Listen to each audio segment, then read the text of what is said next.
in city of Nairobi, we're asking Mheshimiwa Otiende Amolo, what is next for the handshake? Is this a warning shot to the handshake? What is next? Point Blank wants to know, after today, Kenyatta has entered the Kibra race. What next for the handshake? Well, as I've explained, in my view, Kibra is irrelevant in terms of the handshake. And the next stage for the handshake is production of the BBI report. From the team, we expect them to produce it in maybe in a week or two. The report will then be presented to the initiators, who's President Uhuru Kenyatta and Right Honorable Raila Odinga. Once they receive it, because they were the initiative, really the next game plan must arise from them. My expectation is that they will make it public so that the public can then own the report and discuss the report. Once the public has discussed the report, it is my expectation that the next move will have to be made. That next move will be a question of the contents of the report that might require amendments. Do they require amendment of the Constitution, or do they just require some legislation? I suspect they will require amendments to the Constitution. If they require amendments to the Constitution, then a team will have to sit down, synchronize and analyze it, and reduce them into proper constitutional amendments after hearing some public views. Once that has been reduced, then the question will it be a parliamentary process, or will it be a public, in a popular process? Because the BBI has gone round and they've listened to the views of the people, I suspect and I believe that it should be a popular process. What that means then is that it will have to involve collection of 1 million signatures in terms of those proposals. Once that is done, then it comes to the IEBC to verify the signatures. Once that is done, then it goes through the process of going through the counties. We'll require 24 counties to endorse it, and then it results in an amendment to the Constitution. Seen what has happened. And all this, in my view, is likely to happen between the next 2 weeks and June next year. And it's my expectation, therefore, that if the proposals are as fundamental as they are, we would likely be going into a referendum somewhere around June or so next year. Mheshimiwa, matters being as serious as they are now, is it not true that the BBI chance will be a time for you to expand the political space beyond just talking about law? Are there other things that you need to define?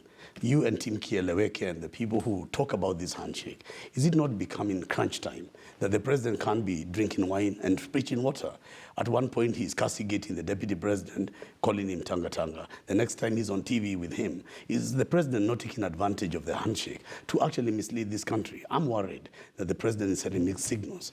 Does BBI have some other message? Let's say on corruption. Kenyatta cannot have his cake and eat it. He can't be sitting with the most corrupt, accused deputy in the country and then saying that to the country he's going to campaign with him. And this is point blank. I can't just let you say it's okay. It's not okay. So what I'm asking, do you have a wider subject than the Electoral Commission? What about corruption? What is your view? What is Odinga's view? Well, those are a lot of things, Tony. But first, it's point blank. William Ruto is the deputy to the president.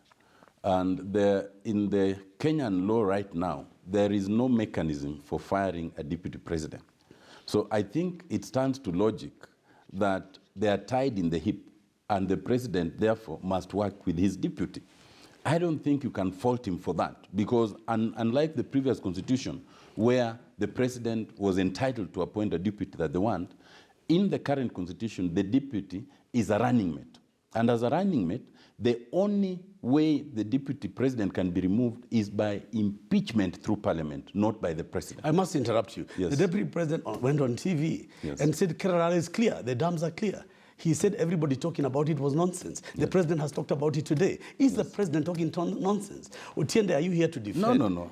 But I'm putting it to point. What I'm explaining to you, one, is the law. And the law is that the president has no powers to remove his deputy.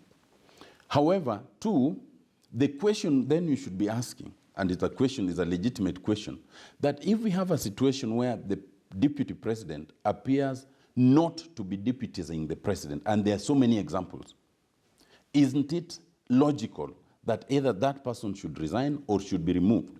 That is a logical question. I have suggested elsewhere that if you are deputy president and you come to a time when you do not feel you are on all fours with the president, then it is right for you to resign. But if you don't, then the body that can take any such initiative should be Parliament.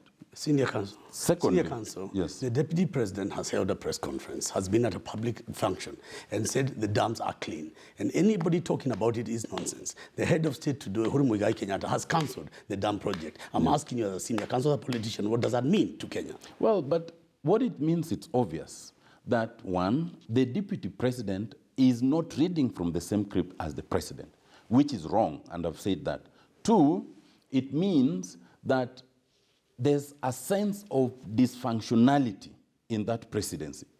But thirdly, it is true that there isn't a sense, and there are a lot of Kenyans who are starting to ask the question, that why is it that the president says A, the deputy president says B, but the president does not seem to be emphatic enough on the things he's saying?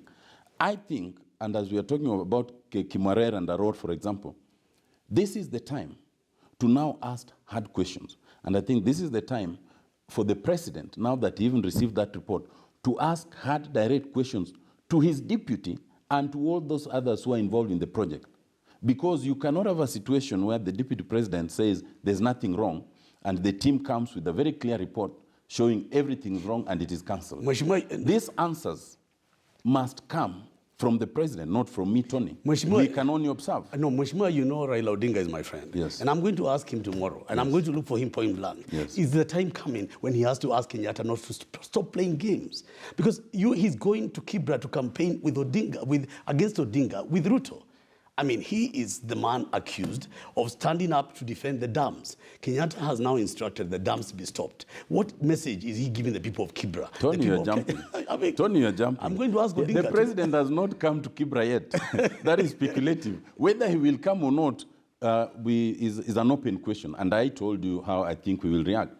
But the legitimate question, and you're completely right on this, is that the president for the last year has spoken passionately against corruption, has spoken passionately against certain things that should be done.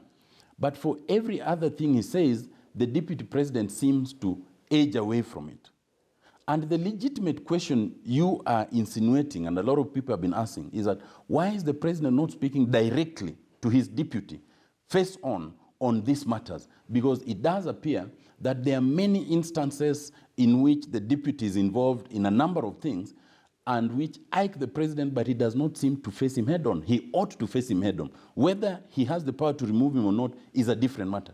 But the question of accountability, for example, now, having received the report, he should ask his deputy to apologize to Kenyans for having said that that project was viable, no money was lost, and yet clearly some money was lost. So to that extent, I agree with you. But that is a question for the president and his deputy. That is not a question for me or Raila Odinga. Well, I'll leave you with this question in your conscience, and the question is this.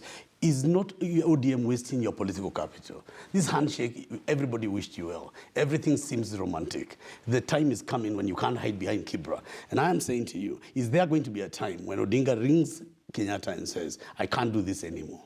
I must walk the talk. Is ODM going to call its party leader and hold him to account?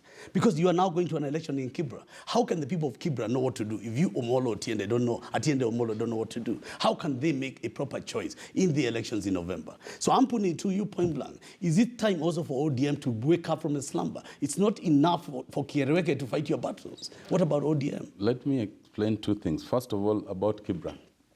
It is interesting, and as the campaigns thicken, you will be seeing members of Jubilee campaigning with us. I know so many of my colleagues who are elected on Jubilee and who have voted, they will not campaign for the Jubilee candidate. They will campaign for us.